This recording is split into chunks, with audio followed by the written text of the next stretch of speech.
Rotator cuff tier आपके MRI में लिखा हुआ है। आप जब डॉक्टर के पास जाते हैं या फिर आपके कंधे में झटके लगने के कारण कंधा उठ नहीं रहा है और आप डॉक्टर के पास जाते हैं, तो आखिर आप सर्जन से क्या एक्सपेक्ट करते हैं?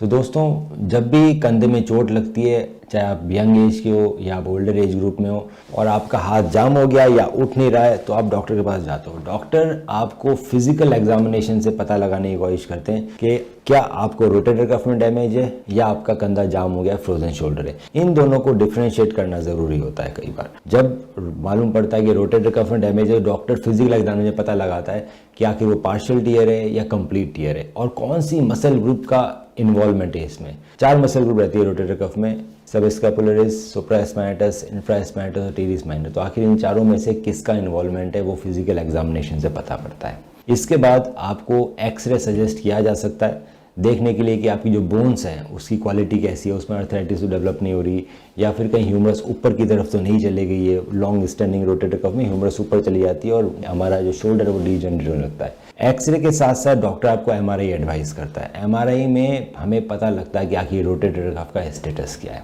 एक बार आपका डायग्नोसिस डॉक्टर बना लेते हैं एमआरआई और फिजिकल एग्जामिनेशन की मदद से, उसके बाद आता है ट्रीटमेंट ऑप्शन। अगर आपको फ्रोजन शोल्डर भी है रोटेटर कफ के साथ, तो फ्रोजन शोल्डर का इनिशियल ट्रीटमेंट रहता है दोस्तों एक्सरसाइजेज।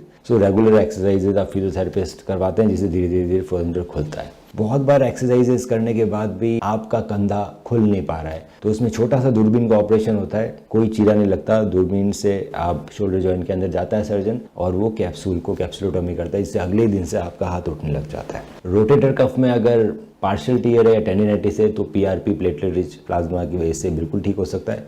अगर उसमें कंप्लीट टियर है तो डबल रो रिपेयर बेटर रहता है सिंगल रो रिपेयर से।